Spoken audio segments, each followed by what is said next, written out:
त्याला विचार म्हणा कुठे park.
Kalau jadi apa di gitu ini?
तो विद्यार्थी પોતાની જગ્યા ઉપર ઊભા થઈ જશે.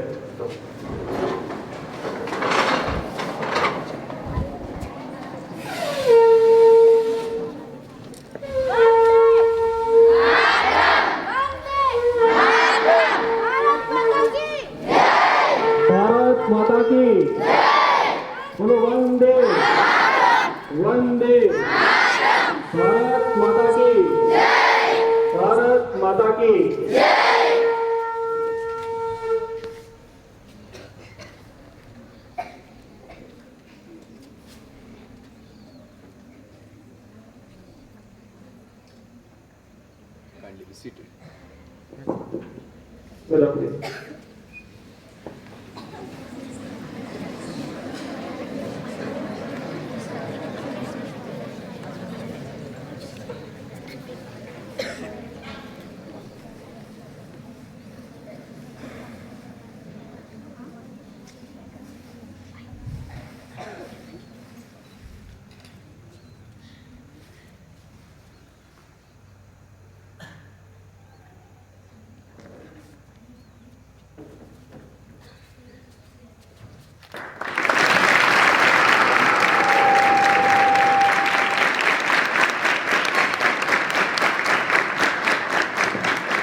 Please accept my hearty thanks for the kind and cordial reception you have given me. I express my gratitude to the cream of youth who have gathered here. My beloved children of India, I am here to remind you about the glories of our motherland.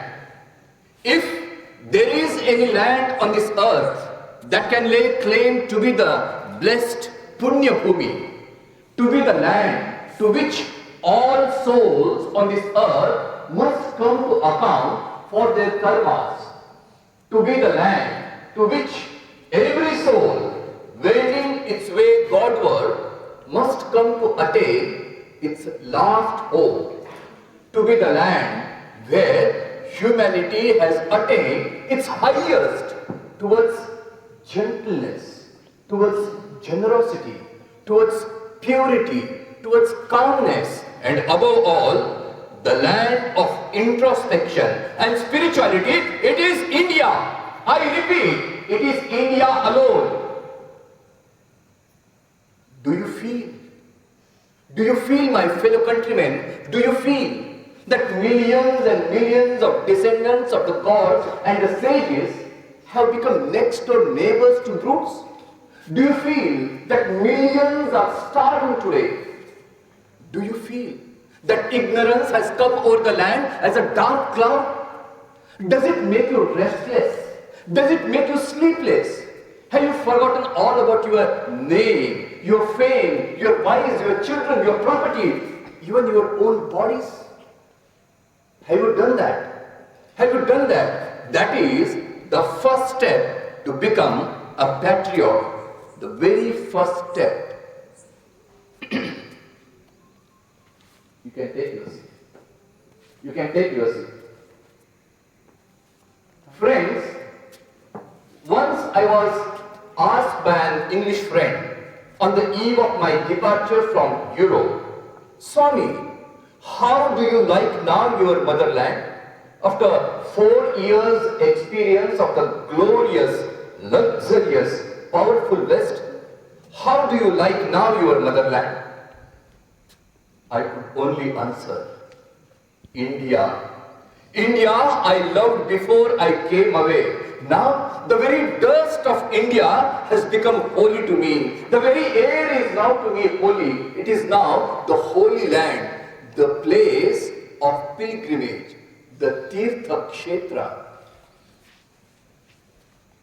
Our sacred motherland is a land of religion and philosophy, the birthplace of spiritual giants, the land of renunciation, where alone, from the most ancient to the most modern times, there has been the highest ideal of life open to men. Eyes of the whole world are now turned to our land of India for spiritual food. India has to provide it for all the races. Here alone is the highest ideal for mankind. Here is a life-giving water with which must be quenched the burning fire of materialism, which is burning the core of the hearts of millions in other lands. Believe me, my friends, this is going to be one vision I see very clear as a life before me, that the ancient Mother India has awakened once again, sitting on her throne, rejuvenated, more glorious than ever. Proclaim her to the whole world with the voice of peace and benediction. Are we prepared? Are we prepared? Men, these are wanted. Everything else will be ready. 100 such, and world becomes revolutionized. First of all, our young men must be strong. Religion will come afterwards. Be strong, my young friends. that is my advice to you. You will be nearer to heaven through football than the study of Gita. These are bold words, but I have to say them, for I love you. I know where the shoe pinches. I have gained a little experience. You will understand the Gita better with your muscles, your biceps little stronger. You will understand the mighty strength and mighty genius of Krishna better with her strong blood in you. You will understand the Upanishads better, the glory of Atman, when your body stands firm upon your feet and you feel yourselves as a strong man. Nayam Atma balahinena labhya, which means Atma Sakshatkar is not meant for the weak. All the power is within you. You can do anything and everything. Believe in that. Whatever you think, that you will be. If you think yourselves weak, weak you will be. If you think yourselves strong, strong you will be. If you think yourselves pure, pure you will be. This teaches us not to think ourselves as weak, but strong, omnipotent and omniscient. Be not afraid of anything. Be not afraid of anything. You will do marvelous work. The moment you fear, you are nobody. It is fear which is the cause of all our woes in the world. It is fear which is the greatest of all superstitions. And it is fearlessness. It is fearlessness which brings heaven even in a moment. So be fearless. Abhi.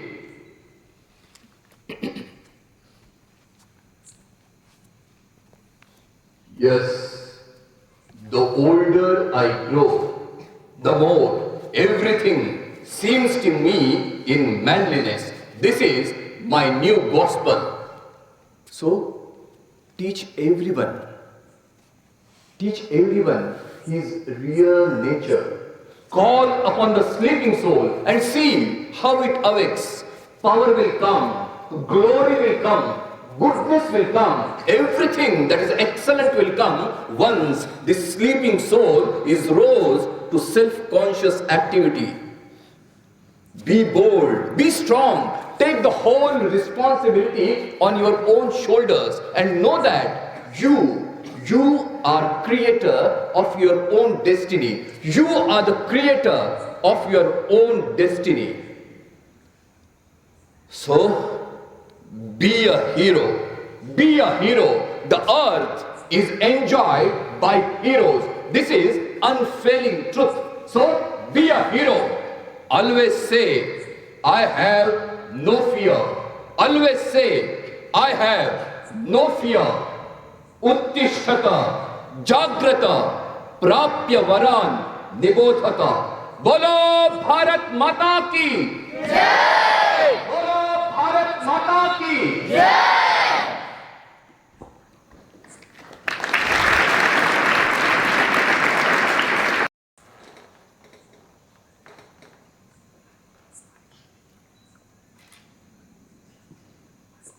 Thank you. Yes, please. Swami ji, एक प्रश्न है। आप इतने दिन कहाँ थे और कहाँ से आ रहे हैं? बेलूर मठ से, हिमालय से? माँ कहती थी कि विश्वनाथ की कृपा से आप प्राप्त हुए। कहाँ से आ रहे हैं?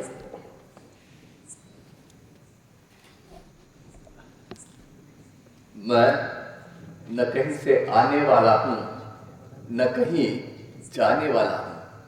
मैं तो अस्तित्व मात्र हूँ, सच्चित आनंद स्वरूप हूँ। शिवोहम, शिवोहम, शिवोहम। स्वामी जी, पंच भौतिक शरीर के बारे में हमें कुछ बताएं। आप मेरे इस नश्वर शरीर के बारे में पूछ रहे हैं। उसे तो मैंने 100 साल पहले ही त्याग कर दिया है, फिर भी आज भी मैं जीवित हूं। मेरे साहित्य द्वारा आप सभी से बात कर रहा हूं। मेरे गुरु भाई सन्यासियों के द्वारा कार्यरत हूं और आप सभी के हृदय में विराजमान उस शिव तत्व के द्वारा सभी कुछ अनुभव कर रहा हूं। स्वामी जी, हम आपको गुरुदेव रामकृष्ण परमहंस जी को देखते हैं तो उन्हें देखकर ऐसा नहीं लगता कि ये आप जैसे ही होशियार थे। अब तो कलमंद, सुंदर, प्रभावशाली। Stop it! मेरे जैसे मूर्ख की तरह बात मत कीजिए। प्लीज डोंट जज my Gurudev looking at me. मेरे गुरुदेव, उनका जीवन कितना महान था, मैं क्या, मेरे सभी सन्यासी गुरु भाई अगर 100 बार भी जन्म लेके आए फिर भी उनकी वो महानता को छू नहीं सकते थे, समझ नहीं पाते थे। मेरे गुरुदेव वो मनुष्य से नहीं, मुट्ठी भर मिट्टी से मेरे जैसे सैकड़ों हजारों विवेकानंद को प्रकट कर सकते थे, मिट्टी से, मनुष्य से नहीं। कृपया मुझे देखकर मेरे गुरुदेव का अनुमान मत लगाइए। स्वामी जी, क्योंकि आप अपने गुरु महाराज के प्रति सद्भाव, श्रद्धा रखते हैं ना, इसलिए आप ऐसा कह रहे हैं। नहीं, यह सत्य से सत्य है। मेरे गुरुदेव तो आनंद का महासागर है। मैं उस महासागर की एक बूंद मात्र हूं, उस महासागर का एक तरंग मात्र हूं। मैं तो उनके हाथ का एक यंत्र मात्र हूं। वो गुरुदेव जिनके केवल स्पर्श से, उनके सानिध्य मात्र से मेरा पूरा जीवन ही बदल गया, उनके बारे में मैं क्या कहूं। मैं तो उनके हाथ का केवल एक यंत्र मात्र हूं। वो मेरे सिर्फ गुरु नहीं है, मेरे मार्गदर्शक है, मेरे प्रभु है, मेरे सब कुछ है, मेरे देवता है। कृपया मुझे देखकर उनका अनुमान न लगा। स्वामी जी, आप इतने कम समय में ऐसे जग प्रसिद्ध कैसे हुए? क्या हम भी ऐसे हो सकते हैं? क्यों नहीं? Success has no monopoly. बिल्कुल आप सभी मेरे जैसे बन सकते हैं, मुझसे भी ज्यादा आगे बढ़ सकते हैं। देखिए, सफलता किसी एक की धरोहर नहीं है। आप भी प्रयत्न करेंगे तो आप भी मेरे जैसे बन सकते हैं। जो कोई भी व्यक्ति 12 वर्ष तक अखंड ब्रह्मचर्य व्रत का पालन करेगा, उसके अंदर अनेक महान विभूतियां प्रकट होंगी। जो कोई भी व्यक्ति ब्रह्मचर्य व्रत का पालन करेगा वो सफलता की ओर बढ़ेगा ही। इसलिए आप भी मेरे जैसे ब्रह्मचर्य व्रत का पालन करिए और महिमान्वित बनिए। स्वामी जी, हम आप जैसा बनना तो चाहते हैं, लेकिन ये ब्रह्मचर्य बड़ा कठिन है, क्या ये जरूरी है? What do you mean? Man is born to conquer the nature and not to follow it. मनुष्य का जन्म ही प्रकृति के परे जाना है, न कि उसका दास बनना है। हाँ, ब्रह्मचर्य कठिन है लेकिन नामुमकिन नहीं। अभ्यासेन तु कौन्तेय वैराग्येन च गृह्यते, ऐसे गीता की उक्ति है। उस प्रकार हम सतत प्रयत्न से हमारे मन को जीत सकते हैं। यदि हमने अपने मन के ऊपर जीत साध ली तो पूरी दुनिया हमारे पैरों में आके पड़ेगी। अगर हमने अपने मन को जीत लिया तो पूरे विश्व को ही जीत लिया। तो ब्रह्मचर्य असंभव नहीं है, अशक्य नहीं है, प्रयत्न मात्र से साध्य है। अच्छा, तो ब्रह्मचर्य जरूरी तो है, तो एजुकेशन में हमें क्यों कहीं पढ़ाया नहीं जाता? हाँ, इसका महत्व उन्हें पता नहीं है। एजुकेशन क्या, इसका मतलब क्या है? What is education? Is it mere book learning? No. Is it diversified knowledge? Not even that. Education is manifestation of perfection already in man. शिक्षण का मायने क्या है, उसका अर्थ क्या है? केवल पुस्तकी ज्ञान नहीं, या बहुत सारे विद्याओं का आकलन, वो भी नहीं। शिक्षण माने मानव के अंदर जो पूर्णता है उसका पूरी रूप से विकसित होना, अंदर में भरी पूर्णता को, दिव्यता की अभिव्यक्ति ही शिक्षण कहलाता है। What is education? We want that education by which character is formed, strength of the mind is increased, intellect is expanded, and by which one can stand on one's own feet. हमें ऐसे शिक्षण की आवश्यकता है जिस शिक्षण द्वारा हम अपनी मन की अनगिनत शक्तियों का विकास कर सकते, जिस शिक्षण से हमारी बुद्धिमत्ता और प्रगल्भित हो, और जिस शिक्षण से हमारा चारित्र का निर्माण हो, ऐसा शिक्षण हमें चाहिए। We want such a man making education. That is the real essence of education. धन्यवाद स्वामी जी। हमारी शाला के छात्रों आपसे कई प्रश्न करना चाहते हैं। वैसे तो सभी लोग प्रश्न करना चाहते थे, लेकिन मैंने कई गिने चुने को अभी चुना है, तो वो आपसे प्रश्न करेंगे। अवश्य।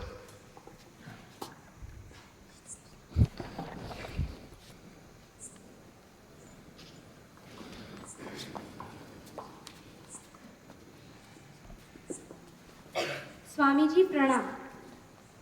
मेरा नाम वसावा जैमिनी है। Swami ji, we youth are on cross road. Swami ji, what we should to follow? Education system और our old gurukula system? Yes. Just now I have told.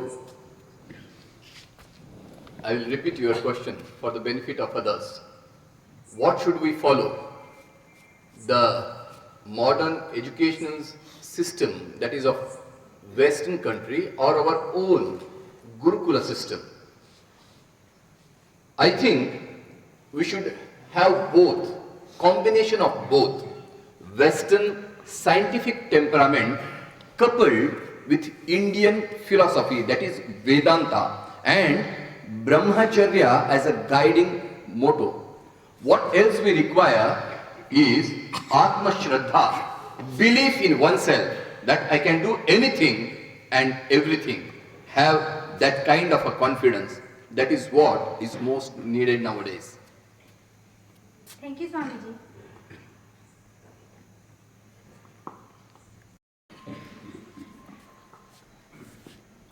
नमस्ते स्वामी जी, मेरा नाम वसा अंकेश।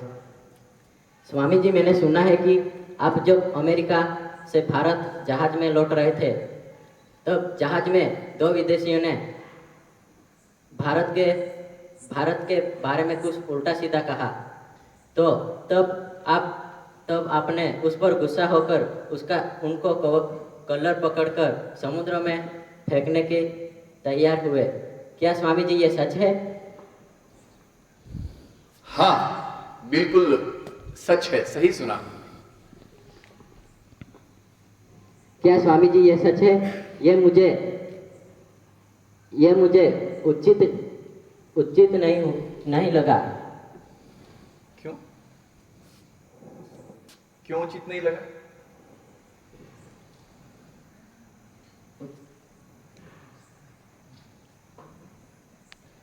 गुस्सा आना स्वाभाविक है, लेकिन आप तो सर्वसंग प्रत्यागी हो, आपको गुस्सा आना नहीं चाहिए। गुस्सा आना चाहिए, और हम सन्यासी है, साधु है, सर्वसंग परित्यागी है, तो गुस्सा नहीं आना चाहिए।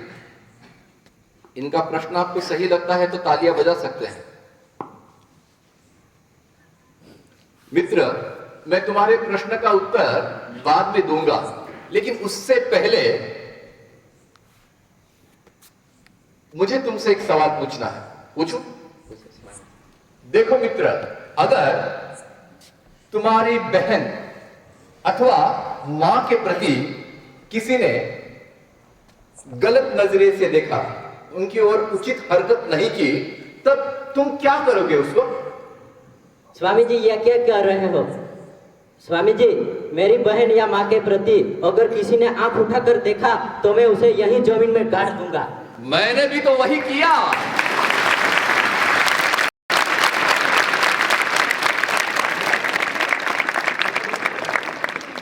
भारत मेरी मां, अगर वो व्यक्ति मेरे व्यक्तिगत रूप से कुछ बोलते तो उसको मैं सहन कर पाता, लेकिन भारत तो मेरी मां है। मैंने उनको समझाने की कोशिश की, मैंने शास्त्र के आधार लेकर भारत के रीति नीतियों के बारे में उनको समझाया, लेकिन वो उनके दिमाग में नहीं गया। जब शास्त्र से काम नहीं चलता तो हाथ में शस्त्र उठाना ही पड़ता है ना। तो इसीलिए मुझे उन दोनों विदेशियों से इस तरह काम लेना पड़ा। क्या मैंने सही किया? यस स्वामी जी। स्वामी जी, आपकी इस शूरवीरता युक्त देशभक्ति को मेरा कोटि कोटि प्रणाम। Thank you Swami.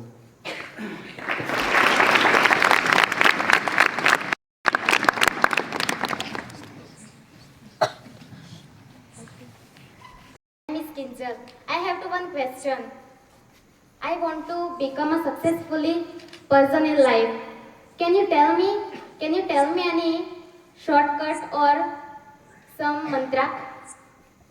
Oh, you want to become a successful person and you want a shortcut or some mantra for it. There is no shortcut for successful person. You have to work hard and work hard. That is the only mantra. To become a successful person, take up one idea. Make that idea your life. Think of it. Dream of it. Live of it. Let the brain, muscles, nerves, every part of your body be filled with that one idea, and just leave every other idea alone. This is the way great giants are produced. This is the way great giants are produced. Others are mere talking machines. अगर आपको यशस्वी बनना है तो कोई एक अच्छा विचार हाथ में ले लीजिए। केवल उस विचार के बारे में ही आपके मन में चिंतन मंथन हो। सोते वक्त, जागते वक्त, खाते वक्त, उठते वक्त, बैठते वक्त, सभी वक्त सिर्फ उस एक विचार के बारे में आपके मन में चिंतन हो। बाकी सब विचारों को किनारे कर दो। आपके जहन में, आपके रक्त में, आपके खून में, आपके शरीर में पूरा का पूरा वो विचार भरा हुआ रहना चाहिए। यही एक साधन है सफलता का। बाकी सब लोग तो बोलने वाले मशीन हैं। तो अगर आपको यशस्वी बनना है तो कोई एक अच्छे विचार को अपना ध्येय, उद्देश्य, लक्ष्य बनाइए और उसी को जिए। स्वामी जी, मेरा नाम शिवानी है।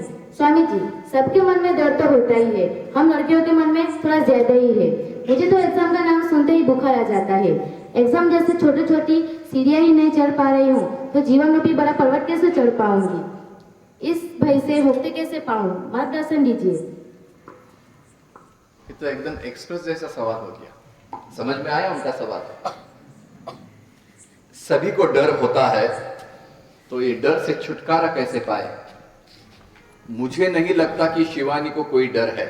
अगर सच में उसमें डर होता तो इस भरी सभा में सबके सामने इस रंगमंच पर आकर खड़े होकर हाथ में माइक लेके डर के बारे में ही प्रश्न नहीं कर रहे हैं ना। ये क्या दर्शाता है? डर हमारा स्वभाव नहीं है। हमारे उपनिषद कहते हैं अभी ही बी फियरलेस। अरे तुम्हें नहीं है जन्म मरण, तुम्हें काहे का डर? तुम्हें काहे का डर? आप पूछेंगे फिर स्वामी जी आपको भी कभी डर लगा नहीं क्या? हाँ, मुझे भी एक वक्त में डर था, लेकिन उस डर से मैंने कैसे छुटकारा पाया, एक बहुत रोचक कथा मेरे जीवन में घटी। क्या उसको मैं दोहराऊं यहां? एक बार मैं परिव्राजक बनके, सन्यासी बनके बनारस काशी में जा रहा था। दोपहर भिक्षा का वक्त हुआ तो मैं भिक्षा के लिए चल पड़ा। सर पे पगड़ा, बगल में झोली, हाथ में डंडा, इतना ही सामान मैं रखता था। भूख लगी तो भिक्षा के लिए मैं जा रहा था। देखता हूं एक और बड़ा तालाब है और दूसरी ओर एक बड़ी दीवार है और जाने के लिए केवल एक संकरी गली मात्र है, संकरा रास्ता है। मैं उस रास्ते से आगे गुजर रहा था तो अचानक कहीं से 8-10 बंदर वहां एकत्रित हुए और मुझे उस रास्ते से आगे निकलने के लिए उन्होंने रास्ता ही नहीं दिया। विचित्र शब्द करते हुए, विचित्र आवाज करते हुए और बड़ी बड़ी आंखों से मुझे ही घूर रहे थे वो बंदर। अब मुझे दूसरा रास्ता नहीं था तो मैंने वो रास्ता छोड़कर पीछे मुड़कर चल पड़ा। देखता हूं तो मेरे पीछे पीछे वो बंदर भी चल रहे हैं। अब मुझे थोड़ा सा डर महसूस हुआ। मैं तेज कदमों से आगे बढ़ा। जैसे ही मैं तेज कदमों से आगे बढ़ा, वो 8-10 बंदर, 3-4 फुट ऊंची के वो बंदर विचित्र आवाज करते हुए मेरे पीछे पीछे ही चले आ रहे। अब मुझसे रहा न गया। मैं बहुत भयभीत होकर वहां से भागने लगा। जितनी मेरी अंदर शक्ति है, सारी शक्ति को लेकर मैं भाग रहा था। आगे क्या करे सोच नहीं पा रहा हूं। मेरी सब शक्ति खत्म हो गई। क्या करूं समझ में नहीं आ रहा था। उसी वक्त एक बूढ़े सन्यासी ने आवाज लगाई, डरो मत, सामना करो, डरो मत, सामना करो। ये शब्द तब मुझ पर मंत्र जैसे परिणाम किया। मैंने भागना छोड़कर धैर्य से उसी जगह पे खड़े होकर अपने आप को संभाल लिया। जैसे ही मैं खड़ा रह गया, वो सारे बंदर भागना छोड़कर अपनी जगह पे स्थित हो गए। मैंने धैर्य से पीछे मुड़कर उन बंदरों की आंखों में आंखें डालकर घूरना प्रारंभ किया। अब उन बंदरों को डर न लगने लगा। जैसे ही मैंने धैर्यता पूर्वक एक कदम उनकी ओर बढ़ाया, वे सारे बंदर एक कदम पीछे चले गए। जैसे जैसे मैं कदम आगे बढ़ाता चला गया, वैसे वैसे वे बंदर पीछे पीछे होते हुए वहां से रफू चक्कर हो गए। यहां है हमारे जीवन के लिए एक संदेश। हमारे जीवन में कौन सी भी कठिनाई आए, कितनी भी समस्याएं आए, कितने भी कष्ट आए, उन सारे समस्याओं को पीठ दिखाकर भागने की बजाय उनका क्या करना चाहिए? जरा जोर से कहिए, क्या करना चाहिए? डट कर सामना करना चाहिए। अगर हम पीठ दिखाकर भागेंगे तो काम नहीं बनेगा। जैसे ही हम उनका सामना करेंगे तो वो सारी समस्याएं वो बंदरों जैसे ही रफू चक्कर हो जाएंगी। शक्ति ही जीवन है, कहिए। शक्ति ही जीवन है। दुर्बलता ही मरण है। दुर्बलता ही मरण है। Weakness is death. Weakness is death. Strength is life. Strength is life. इसलिए कहता हूं, कोई भी समस्या है, डरना नहीं है, डर को ही डराना है। धन्यवाद स्वामी जी।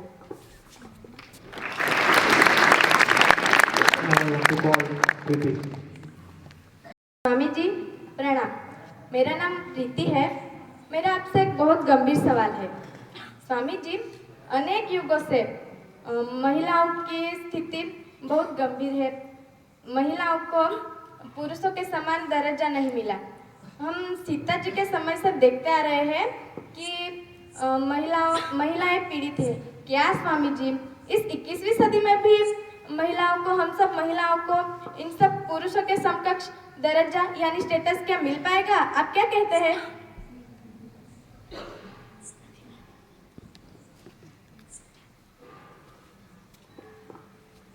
महिलाओं को पुरुषों के समान दर्जा मतलब इक्वल स्टेटस देना चाहिए कि नहीं देना चाहिए? देना चाहिए कि नहीं देना चाहिए? बिल्कुल नहीं देना चाहिए।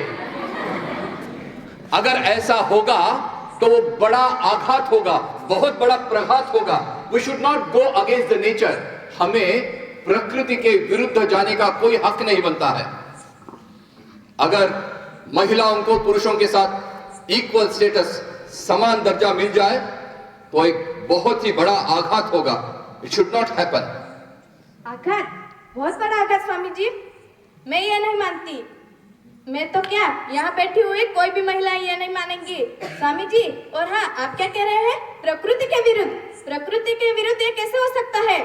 अरे हम सब नारियां तो स्वयं ही प्रकृति है। हम अबला नहीं, हम सबला है। हम चाहे तो कुछ भी कर सकती है। स्वामी जी, मैं बिल्कुल नहीं मानती। और हाँ, मेरे साथ यहाँ बैठी हुई इन सब महिलाएं ये भी नहीं मानेंगी। अरे बोलो छोकरियों, તમારા તરફ અન્યાય થશે જો તમને આ પુરુષોને સમાન અધિકાર ના આપવામાં આવે તો તમારી સાથે અન્યાય થયો ને? બોલો બોલો સ્વામીજી, કહીએ। देखिए, आप सभी मेरे वक्तव्य का कुछ दूसरा अर्थ आपने निकाला है। मेरे लिए तो माँ का आशीर्वाद पिता के आशीर्वाद से सैकड़ों हजार गुना बड़ा है, हजार गुना बड़ा है। देखिए, हमारी संस्कृति में महिलाओं को एक श्रेष्ठ स्थान दिया है, माता का स्थान दिया है। इसलिए कहते हैं ना, मातृदेवो भव, मातृदेवो भव। देखिए, आप महिलाएं, you are already at a higher position. आप सभी एक उच्च स्थान में पदस्थ है। आपको आपका दर्जा अब पहले से ही अत्यंत श्रेष्ठ है। अगर अब आप पुरुषों के साथ समानता चाहते हैं तो वो श्रेष्ठ स्थान छोड़कर 4 स्टेप नीचे उतरने के बाद ही आप पुरुषों के साथ समान स्थिति में आ पाएंगे। इसलिए मेरी भावना ऐसी है कि महिलाएं उस श्रेष्ठ स्थान में ही विराज कर मनुकुल को वहीं से आशीर्वाद दे। मैंने कहा है 21st century belongs to women. 21वीं सदी महिलाओं की सदी है, महिलाओं की सदी। और मेरा ये दृढ़ विश्वास है कि भारतीय महिला सभी विश्व की महिलाओं का आदर्श है। सभी विश्व के महिलाओं का आदर्श है भारतीय महिला। स्वामी जी, आपने हमारी सच्ची स्थिति का ज्ञान करवाया, हमारा सही स्थान और हमारे मान का सही ज्ञान करवाया। मेरा ये सवाल आपसे हमारी हीन भावना है, उसकी वजह से मैंने आपसे ये सवाल किया था। अब मुझे समझ में आ गया है कि हमारा सही स्थान क्या है और हमारा मान क्या है। इसलिए स्वामी जी, आपको धन्यवाद।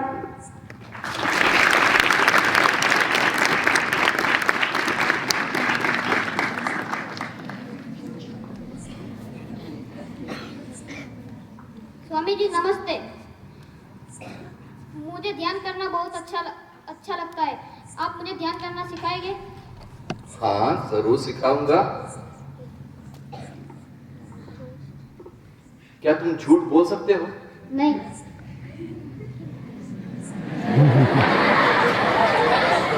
भैया, एक झूठ बोलकर उसे बचा भी नहीं सकते तो ध्यान क्या लगाओगे?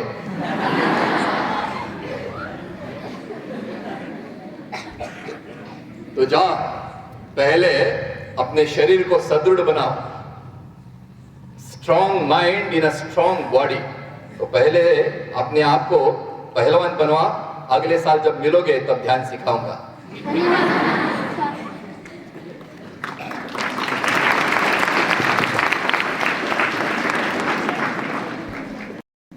नमस्ते स्वामी जी, मेरा नाम मित है। आपसे मुझे यह प्रश्न है कि आपने जो ये फेटा बांधा है तो वो भारत का है, लेकिन आपने ये जूते पहने हैं वो तो विदेशी है, ऐसा क्यों?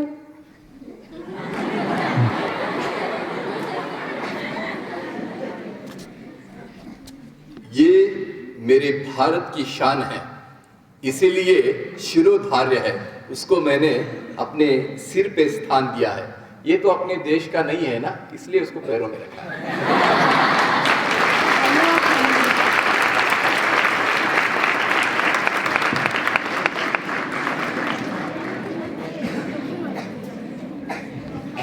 One question. I want to serve India. How best I can do? You want to serve India, love India, love India. Everything else will be taken care of. Just love India. That's all. Thank you, sir. Thank you, Swamiji.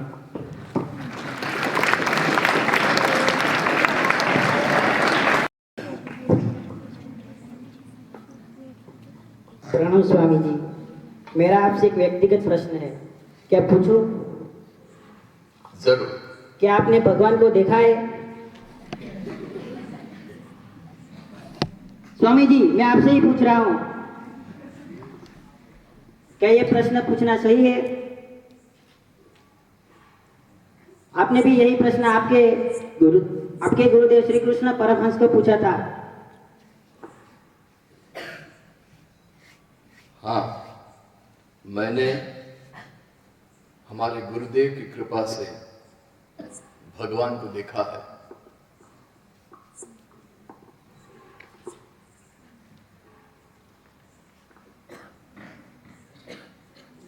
क्या सच में आपने भगवान को देखा है? मुझे भी दिखाए।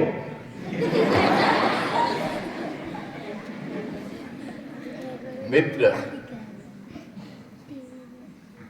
भगवान को कैसे दिखाया जा सकता है, वो तो हमारे हृदय में प्रकट होने वाली एक प्रक्रिया है।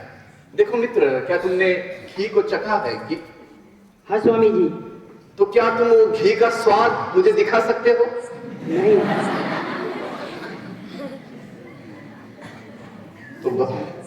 तो भगवान को कैसे दिखाए? वो तो हमारे हृदयांतर में होने वाली एक क्रिया है, वो अनुभव गम्य है, उसको दिखाने या बताने की कोई चीज नहीं है।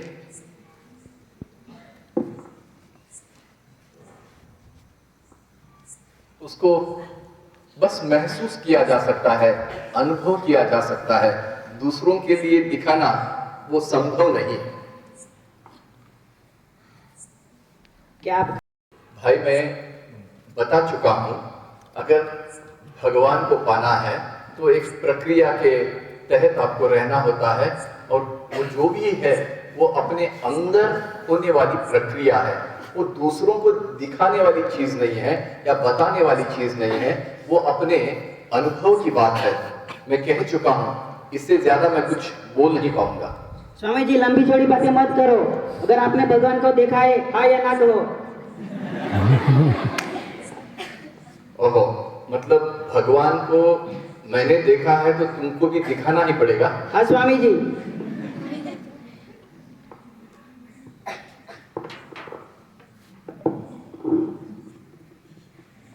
अच्छा, तो भगवान को देखना ही है? हाँ स्वामी। पक्का देखोगे? तैयार हो?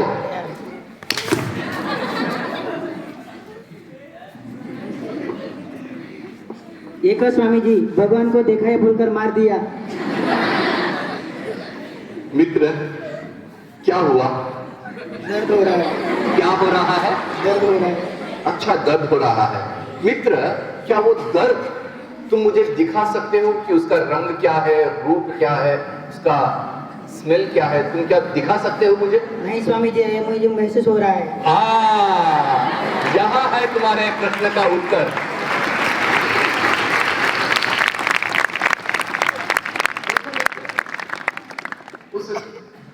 वो तुम महसूस कर रहे हो, अनुभव कर रहे हो, लेकिन उसको मुझे दिखा नहीं पा रहे हो।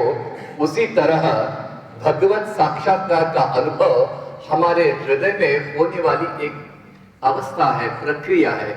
उसको केवल महसूस किया जा सकता है, अनुभव किया जा सकता है, लेकिन दूसरों को दिखाना या बताना वो संभव नहीं है।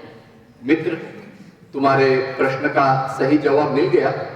हो गया स्वामी जी, हो गया स्वामी जी। नहीं, और कुछ प्रश्न है तो पूछो।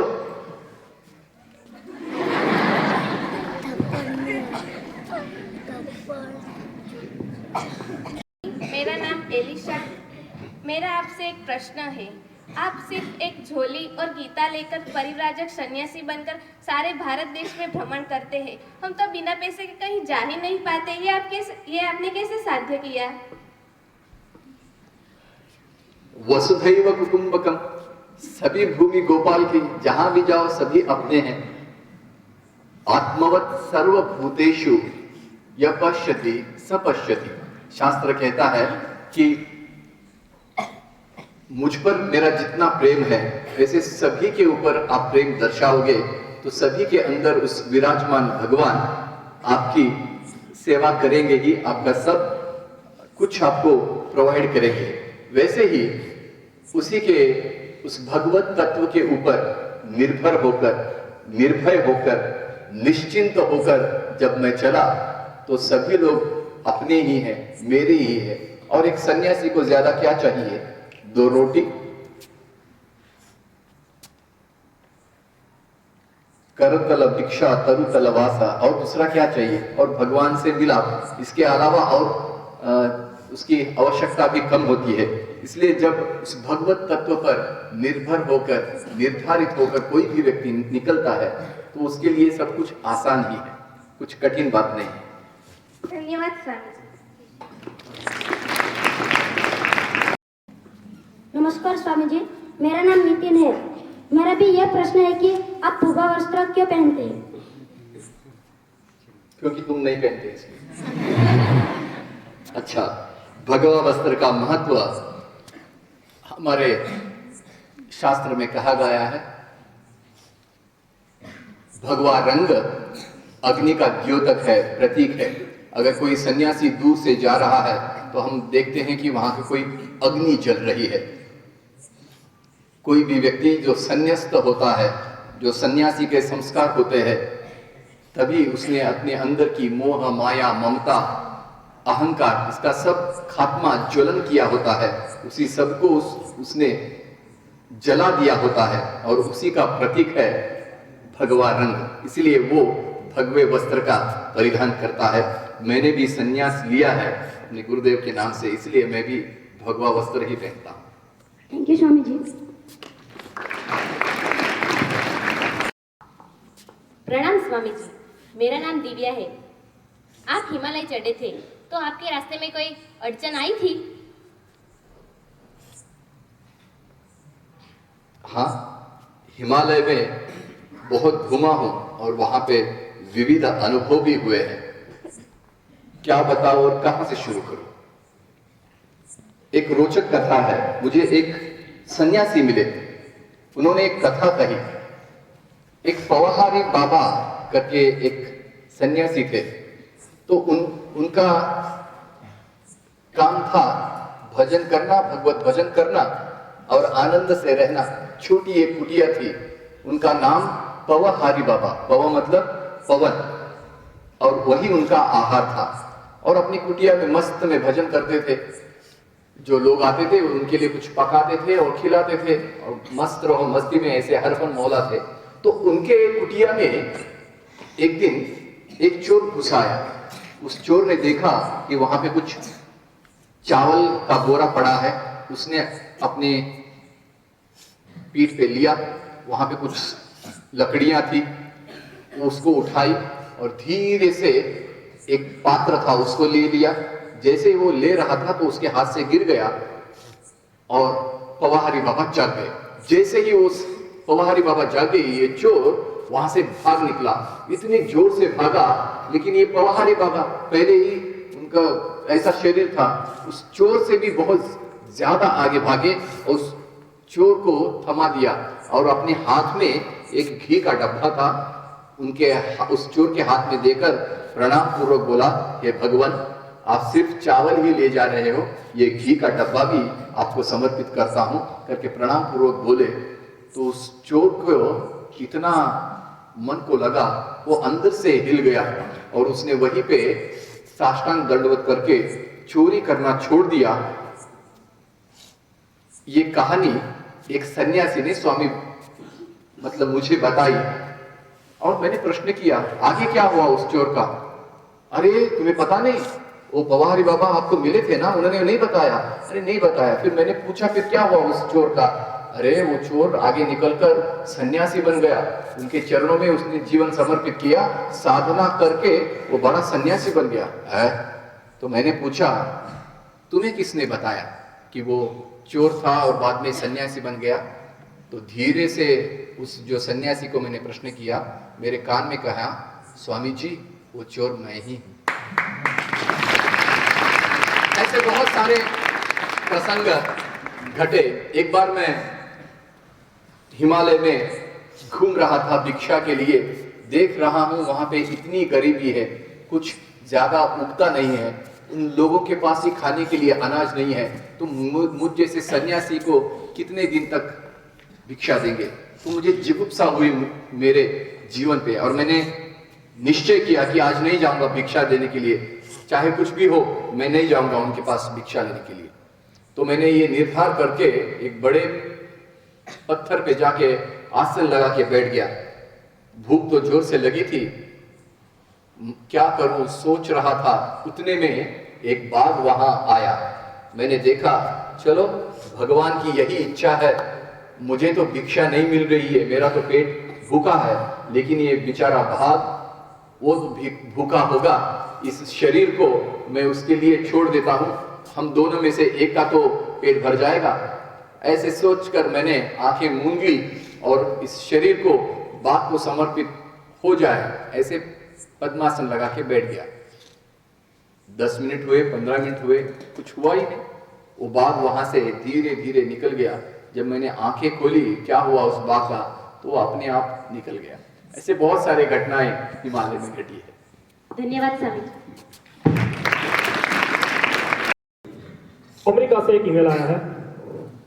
शायद वो महिला अपनी भारतीय संस्कृति परंपरा को नहीं जानती होगी, लेकिन वो कह रही है, Swami ji will you marry me because I would like to have a child like you. तो उनका हम क्या जवाब देंगे? Why child like me and why not me as your child right now? Oh mother, I am blessed if you accept me as your child right now. वो भद्र महिला का प्रश्न है, स्वामी जी क्यों ना आप मुझसे शादी करोगे, क्योंकि मुझे आप जैसा ही एक बेटा चाहिए। तो मेरा जवाब है, माँ मेरे जैसा क्यों, मुझे ही अपना बेटा अभी से मान लो तो मैं धन्य हो जाऊं, धन्य हो जाऊं।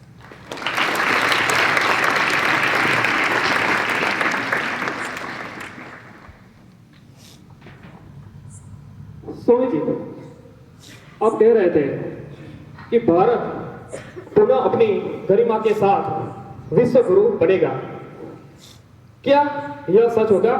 मुझे तो कुछ ऐसा दिख नहीं रहा, क्योंकि हर कोई अपने स्वार्थ के लिए जी रहा है, पैसा कमाता है, विदेश में रखता है। मुझे ऐसा कुछ दिखाई नहीं देता। क्या स्वामी जी वह स्वर्णिम युग फिर से आएगा? जरूर। देखिए देर है लेकिन अंधेर नहीं है। सूरज उग रहा है, उजाला सभी ओर हो गया है। My faith is in younger generation, the modern generation. Out of them will come my workers. They will work out the whole problem of India like lions. मेरा भरोसा भारत के इस युवाओं में है, मेरा भरोसा एकलव्य स्कूल के इन बच्चों में है। इनमें से मेरे कार्यकर्ता आगे निकलेंगे, वो भारत की सभी समस्याओं को सिंह के सदृश सभी मिटा देंगे। मेरा भरोसा भारत के इन युवकों में है। शृण्वन्तु विश्वे अमृतस्य पुत्राः आये धामानि दिव्यानि तस्तुः वेदाहमेतं पुरुषं महान्तम् आदित्यवर्णं तमस परस्तात् तमेव विदित्वा अतिमृत्युमेतिः नान्यः पन्था विद्यते अनाय उत्तिष्ठत जाग्रत प्राप्य वरान् निबोधत उत्तिष्ठत जाग्रत प्राप्य वरान् निबोधत। बोलो भारत माता की। क्या हम अपनी मातृभूमि के गौरव में हाथ उठा करके जयकार बोलेंगे? बोलो वंदे बोलो भारत माता की, बोलो भारत माता की।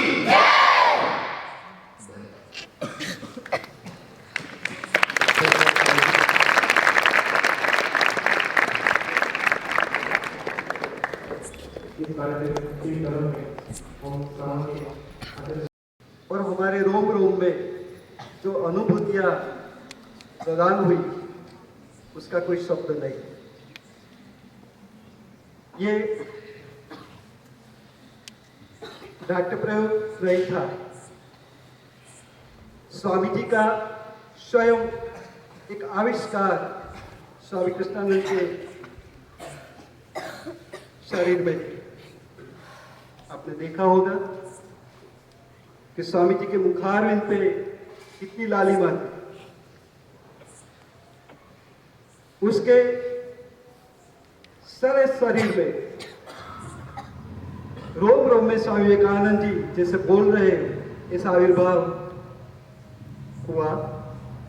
और एक सच्चे भारत, एक सच्ची संस्कृति का बहुत नजदीक से हमको दर्शन किया। हम उनके खूब खूब आभारी हैं कि स्वामी चंद्रमौली स्वामी जी के आशीर्वाद से श्री ब्रह्मचारी कृष्णानंद जी यहाँ आए और भारत क्या है, क्या बन सकता है, क्या था, उसका दर्शन कराया। उनका बहुत समय कीमती स्वामी जी का है। मैं सारे परिवार की ओर से उनके चरणों में नतमस्तक प्रणाम करके उनका आभार व्यक्त करता हूँ। हम साथ ये भी हम प्रणय करते हैं कि स्वामी जी के जो पथ चिन्ह, जो पथ दर्शन है, उसके ऊपर हम चलने का जरूर प्रयास करेंगे। और स्वामी जी का जो नया भारत बनाने का जो दृष्टा था, उसका हम लक्ष्य कदम चल के पूर्ण प्रयत्न करेंगे। फिर से एक बार मैं Mahatma Gandhi global foundation Singapore और अपने सारा को आभार। और मैं ये भी एक नम्र निवेदन लिख रहा था चंद्रमौली स्वामी जी से आदरणीय મહેતા સાહેબ, શિક્ષક અને શિક્ષિકા, બાળકો બધાના આજે બહુ સુંદર લાભ મળ્યો। વિશેષતઃ આપણા ગામના ડેપ્યુટી સરપંચ શ્રી શિવમ જોશી એમના આમંત્રણથી યોગાનું એમનું અહીં આવવાનું થયું। નાસિકમાં એમનો પ્રોગ્રામ હતો, તે પહેલાં બેંગ્લોરમાં અને રામકૃષ્ણ મિશનના કેટલાય કેન્દ્રોમાં લાખો વિદ્યાર્થીઓ આગળ આ વસ્તુને સ્વામી વિવેકાનંદનું મંચન એમણે કરેલું છે। તો જ્યારે નાસિકથી આવવાના હતા ત્યારે મને મનમાં એવું થયું કે આપણે ત્યાં પણ મહાત્મા ગાંધી ગ્લોબલ એકલવ્ય સ્કૂલ છે, આપણા વિદ્યાર્થીઓ પણ બહુ જ બુદ્ધિમાન છે, સ્ટેટ લેવલમાં બહુ સુંદર રીતે બધા પરફોર્મ કરે છે। તો આપણે એકલવ્ય સ્કૂલમાં પણ આ જો પ્રોગ્રામ રાખીએ તો બધા બાળકોને આનંદ થશે અને ઘણું બધું બધા બાળકોને જાણવાનું મળશે।